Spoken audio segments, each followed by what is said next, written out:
First at 4, COVID-19 restrictions will soon ease in the Commonwealth. And at any moment, Governor Northam is expected to announce even more rollback. Henry Graff is live and on your side in Richmond with what you need to know. Henry, what is sparking this decision? First at 4, the House of Representatives just approved a bill that would make Washington, D.C. the 51st state. It was passed strictly along party lines, Republicans opposing the idea. Supporters say D.C. residents have the obligations of citizenship, like paying federal taxes and military service in wartime without federal representation. They point out Washington's population exceeds that of 2 states, Wyoming and Vermont. Looking forward to that, Sophia. Thank you. Turning now to Colonial Heights, where kindergarten teachers in jail arrested for having cocaine at school. 46-year-old Sybil Billy was a teacher at Lakeview Elementary. We're told a school resource officer found the cocaine in her desk. She was arrested on felony drug charges and is being held without bond. The school district says it is cooperating with police. Families of students in Billy's classes will be contacted about getting a new teacher. And today we're also learning new details about the shooting of Micaiah Bryant. That's the 16-year-old girl a police officer shot and killed in Ohio. First at 4, Megan Fitzgerald joins us from Columbus with the very latest on this investigation.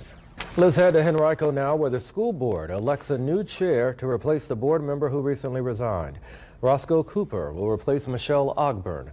You'll remember Ogburn shared a controversial social media post regarding Dr. Seuss books. Cooper previously chaired the board in 2020. Now he'll remain in that position throughout the remainder of this year. It is time now for our Decision Virginia coverage. Former Governor Terry McAuliffe appears to be running away from the rest of the field when it comes to the Democratic primary on June 8th. That's according to a new poll from the Wasson Center at CNU. Nearly half of voters polled back McAuliffe, and none of the other 4 candidates are even in the double digits.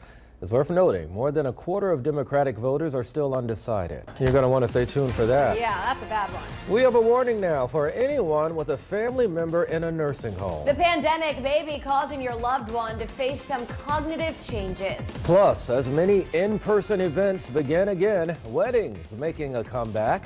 Coming up next, though, what couples and venues are doing to keep those celebrations safe. Sophia. And temperatures are in the mid-50s. Mental health experts sounding the alarm that the state of mental health among area teenagers is pretty alarming. We're on your side with more on the problem and the solution in this week's RVA Parenting. That's coming up on Live at 5. Well, at the height of the pandemic, many nursing homes closed its doors to visitors, causing long periods of isolation for residents. Well, now that restrictions are loosening, experts want families to be prepared for loved ones who may have cognitively or physically declined. AJ Nwoko on your side with what you need to know first at 4. Thank you, AJ. Experts say it is best to temper your expectations when you go see your loved one again and to make sure that the time you're spending with them is quality time.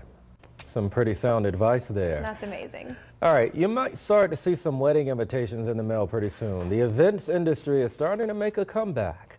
But wedding trends have changed since the start of the pandemic. Couples are continuing to embrace the so-called mini-moni with plans for a bigger reception later in the year. Here's the catch, though. As in-person events bounce back, newly engaged couples are competing for venues with those that had to postpone theirs last year. Many Saturdays filling up fast, and couples are having to get creative. How about that? Many wedding planning checklists now include health protocols, by the way. Venues are starting to require guests to be tested or vaccinated before showing up.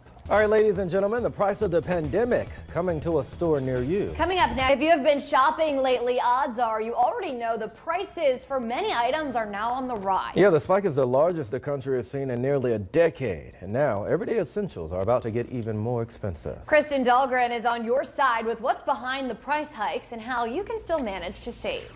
Brent, today is Earth Day, and President Biden is trying to put the U.S. back in a global leadership role. That's right. Coming up, the ambitious environmental goal he's setting at the World Climate Summit. Academy this fall. Yeah, this comes as staff have received feedback about the ongoing challenges and even the successes of virtual learning over the past year. First at 4, Henrico reporter Karina Bolster live in the East End, where the school board is discussing that plan. Karina, good afternoon. We started the day feeling more like winter than mid-spring, and once we hit overnight, guess what? It will feel that way again. Sophia, how's it looking right now? All right, we'll see you in just a bit. First at 4, workers at an Indianapolis FedEx facility back on the job less than a week after that deadly shooting rampage. The building reopened Wednesday. Employees went through 2 checkpoints before they could enter the parking lot. A police officer working as a security guard greeted employees, and the second checkpoint appeared to be FedEx personnel checking names on ID badges. Last week, 19-year-old Brandon Hole killed 8 people there before turning the gun on himself. 43 additional charges and counting for the suspect in the deadly mass shooting at a Colorado grocery store. Ahmad Al-Alawi Alisa was already facing 10 counts of first-degree murder and a single count of attempted murder of a police officer. But charging documents now include a total of 54 charges, including 33 counts of attempted first-degree murder, among others. Authorities believe about 115 people were inside the store and another 25 in the parking lot at the time of the shooting. Still, no word on a motive. Well, it's the 51st annual Earth Day, and President Biden is trying to put the United States back into a global leadership role by hosting a climate summit with world leaders. He's also setting some pretty ambitious new goals to slash greenhouse gas emissions. Alice Barr with the very latest from Washington. Or when she was suddenly attacked. Police say a suspect threw acid right onto a woman's face. Up next, she shares more about the horrifying assault and the long-term impact. Crime was caught on camera. Yeah, you can actually see her in the video walking on the sidewalk when someone runs up and throws acid in her face. Right now, police are still looking for who did that. Carolyn Gassoff has the story, but first, a warning. Some of the images you're about to see may be disturbing. Police are now offering $10,000 for info that leads to an arrest. Well, as adults, it's sometimes hard to stick to a budget. Yeah, I think we all know that, and that is why. And Make-A-Wish delivering the ultimate gift for a 6-year-old boy. But he wasn't selfish. He also spread the joy of that experience with his family. All of the details for you next at First on 4. And it's never too early to encourage your child to save. Today is National Teach Children to Save Day. We're on your side with some tips so that they can have helpful financial habits before they reach adulthood. You can start by giving your child a piggy bank. It helps if it's clear so they can see their savings grow.